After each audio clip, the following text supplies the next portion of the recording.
Ah ah, vous pensez que c'était fini? Et s'il y en a encore, quand il n'y en a plus, il y en a encore. Pour la première fois de l'histoire, ça fait au moins 6 ou 7 ans que je fais les calendriers de l'Avent, une vidéo par jour, jusqu'à Noël. Pour la première fois, je fais une 26e vidéo. Des fois, il y avait 24 vidéos, des fois, il y en avait 25 avec Noël, voilà. Mais là, pour la première fois, on va au-delà. Et en fait, on est le 26 décembre. Donc, ça veut dire qu'on, dans le calendrier de l'Avent, on est dans le futur. Donc, on va parler du futur du tennis. Évidemment, ce n'est que purement spéculatif. 100% faux, c'est impossible de prédire le tennis, donc forcément ça se passera pas comme ça. Mais voilà, je trouve ça rigolo d'imaginer le futur comme si c'était déjà arrivé. Je vous laisse regarder la vidéo. Si ce sujet vous intrigue, cliquez sur j'aime, partagez la vidéo avec vos amis, et puis laissez-moi un commentaire pour me dire ce que vous en pensez, et surtout, ce que vous pensez du futur du tennis. C'est une autre de mes catégories, avec les calendriers de l'Avent, l'histoire du tennis, il y a le futur du tennis, c'est un sujet qui me tient à cœur aussi, donc j'ai voulu tout mélanger en un seul. J'ai fait ce qu'on appelle un crossover, je sais le futur, le calendrier de l'Avent, l'histoire du tennis. Amazing. Allez, c'est parti. Moi, je vous dis à la prochaine pour une prochaine vidéo.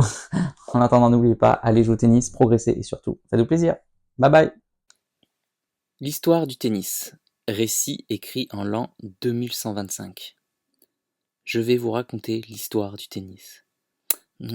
Non, pas celle que vous connaissez déjà, celle de ses origines, de Wingfield et du lawn tennis, des mousquetaires, des guerres mondiales, de Roland Garros des années 80, de l'hyper-professionnalisation des années 90, ni même celle de l'âge d'or du Big Three et de l'avènement Alcaraz-Sinner. Cette histoire-là, vous la connaissez. Moi, je vais vous raconter ce qui est venu après. Chapitre 1. L'an 2025. La fin d'un monde. En 2125, tous les historiens du sport s'accordent sur un point. Le tennis moderne est né une seconde fois en 2025. Cette année-là, le jeu portait encore l'empreinte des géants qui l'avaient façonné. Federer, Nadal, Djokovic. Leur ombre était partout, dans les stades, dans les règles non écrites, dans la manière même de concevoir la victoire. Mais ce monde touchait à sa fin. Deux noms dominaient alors le circuit, Yannick Sinner et Carlos Alcaraz. On ne savait pas encore, mais ils allaient devenir ce que Borg et McEnroe avaient été, ce que Federer et Nadal avaient incarné, une fracture dans le temps. Chapitre 2. L'ère des héritiers, 2025-2032.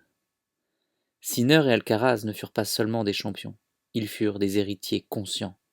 Sinner, le stratège froid, précis, presque mathématique, un tennis de ligne droite, de répétition parfaite, de constance implacable.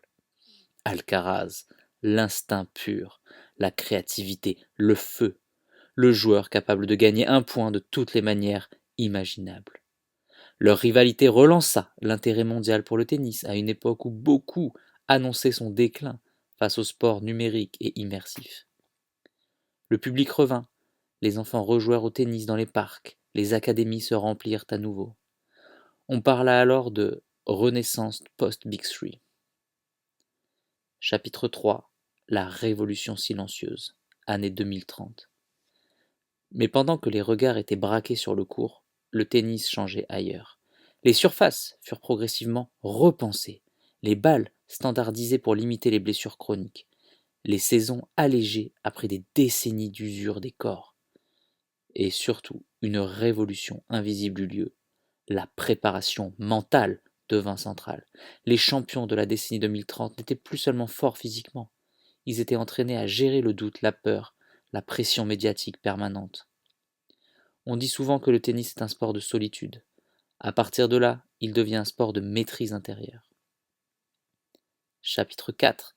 L'ère des constellations, 2040-2060. Contrairement aux époques précédentes, aucun joueur ne domina totalement cette période.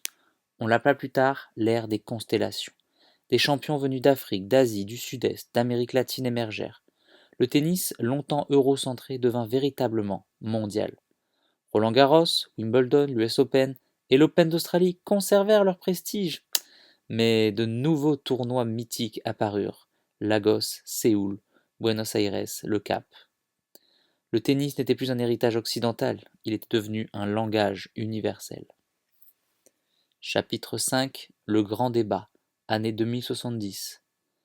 Avec les progrès technologiques, une question divisa le monde du tennis.